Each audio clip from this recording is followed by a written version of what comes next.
Welcome to Restoration Yearly, where we're travelling through the year and mentioning everything that happened in vintage aviation in 2023. 2023 saw the completion of many unique restoration projects, with a large contribution coming from fighter aviation engineering, in the forms of Hawker Tempest 2 MW763, the only airworthy Tempest in the world, their Lockheed 12A Electra Junior, and Spitfire Mark 14 MV293 in her original photo reconnaissance skins. Despite this, there's also other impressive projects from elsewhere, including Rod Lewis's breathtaking Lockheed Constellation, the impressive culmination of an 8-year restoration project. Also from the States was Comet Week's A26, making its first post-restoration flight after 26 years since being damaged in a hurricane. 2023 also saw the flight of Yanks Air Museum's P-63 Air Cobra, as well as some more impressive projects from Duxford-based Aircraft Restoration Company, which flew Spitfire Mark 9 ML417 for the first time post-restoration, as well as P-51D Marinol, which arrived from Italy in the latter half of the year. Speaking of Duxford, 2023 also saw the return of the Fighter Collection's Gloucester Gladiator to the skies, after an overhaul that had lasted since problems in 2017. Another Duxford Warbird, Hurricane Mark 12 G Hurry, received a dual paint job in Polish colours, and P-51 Contrary Mary left for the United States. In regards to former Duxford Warbirds, B-25 Grumpy, which had previously been owned by the Fighter Collection, returned to Europe from the USA.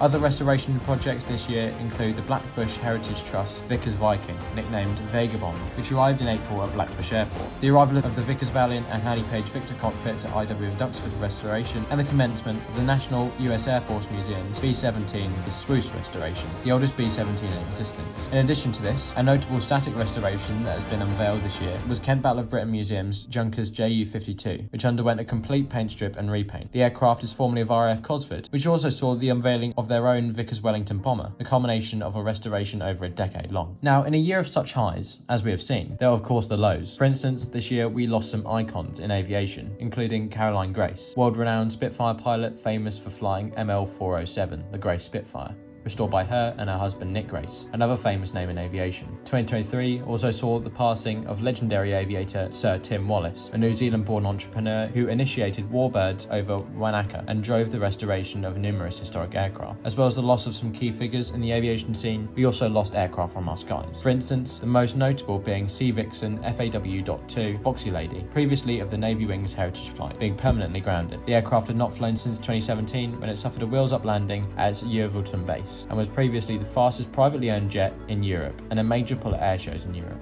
There have also been a few close calls this year, which have made us sit up in our rocking chairs. For instance, the prospect of Europe's only B-17 and Lancaster being grounded?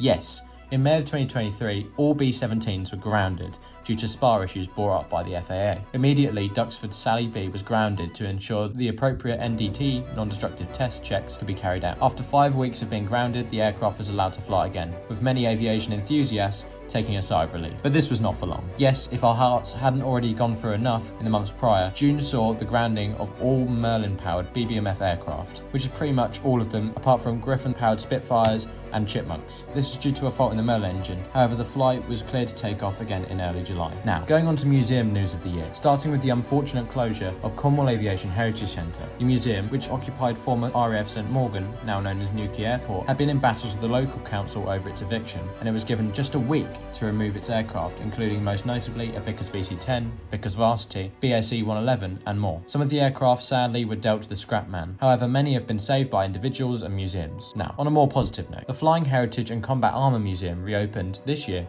after a 3-year absence. The museum, founded by Microsoft co-founder and philanthropist Paul Allen, closed during COVID and lots of its assets were sold. Despite this, museum and collection have reopened and it continues to operate. 2023 also saw the return of the extremely popular Bruntingthorpe Cold War Jets Day, which although very different to its predecessors, did not disappoint the lucky individuals who were able to attend. Bruntingthorpe Airfield had previously held the event for many years, in which an impressive collection of maintained aircraft blasted down the runway, including Buccaneers, Lightnings, a Canberra, a Nimrod, a VC-10, and most notably, Halley Page Victor, and the last airworthy Comet 4 Canamus. Sadly, in 2020, the airfield was leased to Cox Automotive, making aircraft taxiing impossible, and the jets were cordoned off into a smaller lot to the side of the airfield. This is where the Cold War Jets collection hosts its events, where 4 or so aircraft are run in a static position. In other news, Duxford received its Fairey Firefly Z2033 Evelyn Tensions after just 2 decades at loan to the Fleet Air Museum at Yeovilton, as well as putting its own Sepcat Jaguar up for disposal at the start of the year. However, However, this has not gone ahead. Finally, RAF Museum Midlands, formerly referred to as Cosford, controversially removed the majority of its test flight aircraft from indoor display. This left experimental and test aircraft such as the world's only prone position Gloucester Meteor and Hunting H126 outside, exposed to the elements for the majority of the year. Luckily, the aircraft has now been brought inside for the winter, though the future is uncertain for these fascinating yet endangered types.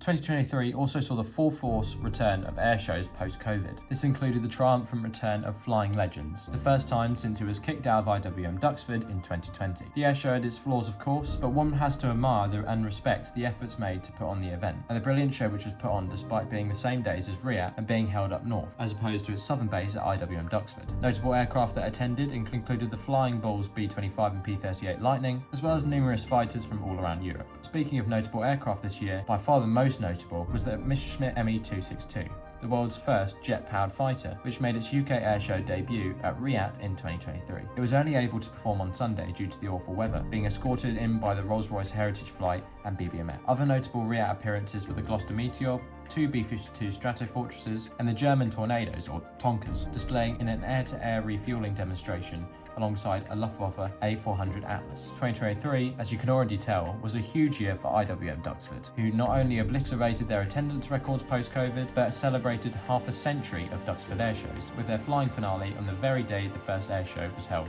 50 years earlier. Speaking of Duxford, next year at their summer airshow, themed around the 80th anniversary of D-Day, it is expected that the D-Day squadron will make an appearance as part of their 2024 tour. The squadron, formed of 10 Douglas Dakotas, will tour the world to celebrate 80 years since D-Day. A notable aircraft which is down to participate is the not yet completed Night Fright C-47 Dakota. Speaking of 80th anniversaries, 2023 also saw the 80th anniversary of Operation Chastise, otherwise known as the Dam Busters Raid, the legendary missions in which specially modified Avro Lancaster bombers famously dropped bouncing upkeep bombs on German dams. Another 80th anniversary was that of Spitfire MH434, possibly the most famous Spitfire in the world, previously flown by Ray and Mark Canner of Old Flying Machine Company. Now, there are much more less notable moments this year, though I hope that this sums up 2023 for you. Now, thank you so much for watching and have a great new year. And also subscribe if you feel like it.